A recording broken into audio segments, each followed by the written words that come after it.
The leaks for chapter 331 are so exciting as we get back into the game, and Blue Lock is feeling the pressure after France took the lead. But then we get into a duel between ISAGI and HUGO, which is wild, but that's far from everything. But the rest I will keep a secret. So not to waste any time, let's get right into it. Alright, so the chapter starts off with the text saying, "The final stage begins. The one who seized control of the game and scored the decisive goal is..." After that, we see the ball going right into the back of the net, sadly, and we see the commentator screaming with all that he can goal. The crowd looks ecstatic and out of this worldly happy. Meanwhile, we have Ego besides them and he looks super angry. Anyway, the commentators continues and says that, "What a quick attack and what a first touch play," saying that he breaks through the Japan defense and that Charles is the one who scored the first goal. We also see Loki in the back just kinda aura farming as he gives the crowd a thumbs up.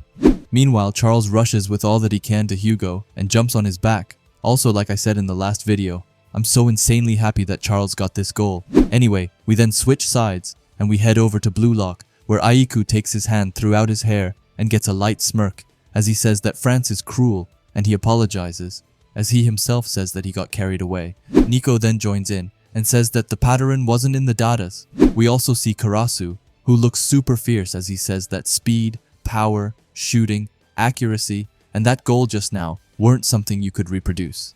This makes him say that he is really the number one of the new generation, and says that this is France's winning formula, which is nothing but Loki himself, which is kind of cool. After that, we have a panel where there is no text translation.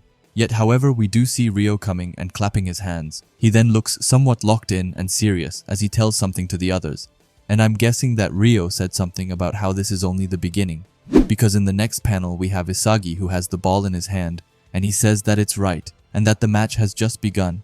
He tells them all that, in Blue Lock, even a single point can change everything, and he tells them all to just focus up and concentrate. Hiyori then looks at him and gives him a smile as he says, "Okay," and calls him egoist. Bachira tells him that from here on it's a battlefield of instincts, and Isagi tells them not to rush, telling them that the best way to win is to keep moving forward. And with that said, the match is back on with Blue Lock restarting the game and having control of the ball. We then move on to the commentators again, and they says that now then, can Japan mount a counterattack with passing play between Isagi and Rin, saying that they are breaking through the center, which we pretty obviously see them doing as they are getting behind a bunch of no-names. However, just then, the GOAT Charles comes by with a light smirk and says that he already saw this play of theirs in the Nigeria game, telling Rin that by building up with two people, they made a formation where they can't tell who the finisher will be. Anyway, Charles then decides to just bump right into Rin, which firstly shocks him. However, it's nowhere near over, as just then someone called Bats comes by, and this guy looks super cool. Anyway, he is heading straight towards Rin, and Charles tells him to pincer Rin. Rin is just calm and collected as usual, as he says that this way of thinking gets in the way. And after that, he passes away the ball, and we can clearly see how much it shocked Charles, as he can't believe it, and says that he passed to the right side. The commentator says that it's the speed star, Chigiri. However, I think that they mean the future #1 striker, as that's the GOAT. But anyway, the GOAT is heading to the ball and says that this is a quick attack too.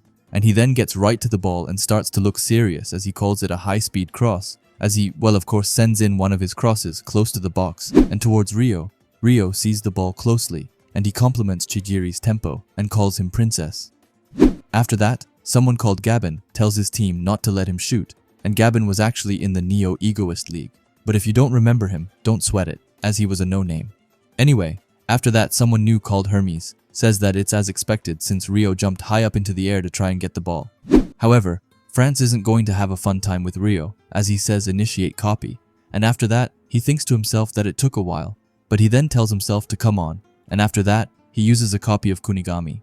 And if we can't get to have Kunigami being in the game, then I guess that this works. However, this is similar to what Kunigami did in the PXG game, and right before Isagi's 2-gun volley. And just like that time, the ball is heading towards Isagi, and we see him getting closer to the ball.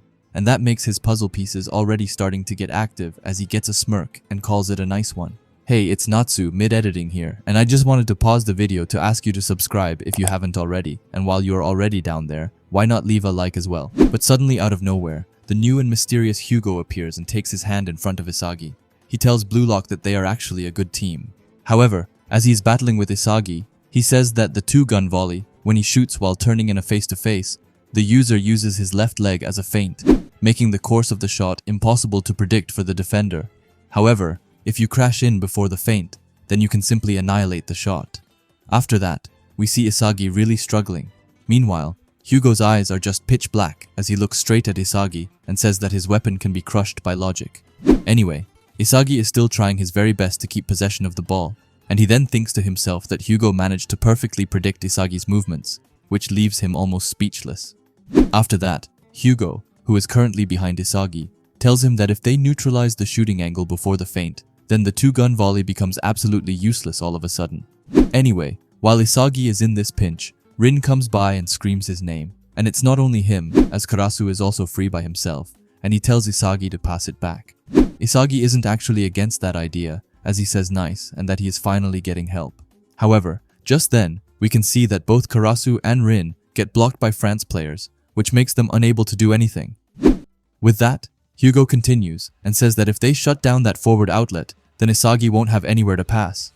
Isagi looks shocked, but he is just about to get even more shocked, as Hugo then tells him that if they crush Isagi, then it will cause a chain reaction that will make Blue Lock die, which is what they are out for. Isagi has had enough of hearing about him talking about crushing Blue Lock, and he turns around with the ball, and he tells Hugo to be silent and calls him a logic freak.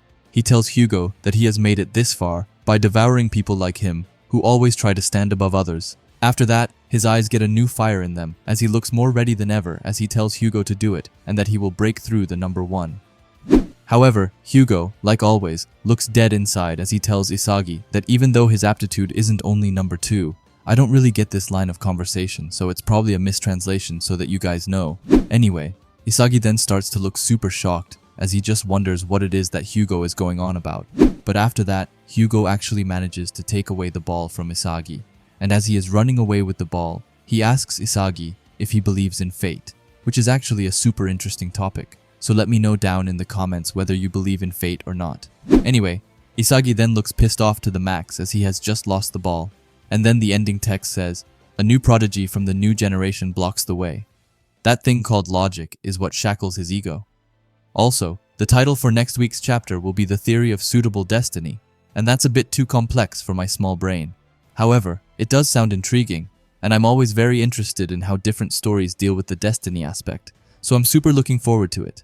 Anyway, on top of that, there is no break next week, which is just amazing, so we keep on going strong. Alright, so let's quickly go over the leaks. Now first off for me personally, every chapter that we get to see Chigiri, it makes it instantly amazing. But with that out of the way, I really thought that it was interesting how Ryo decided to copy Kunigami, and I really wasn't able to predict it as I was super shocked, but it was super cool. Ryo is one of those characters who I genuinely think is so underrated.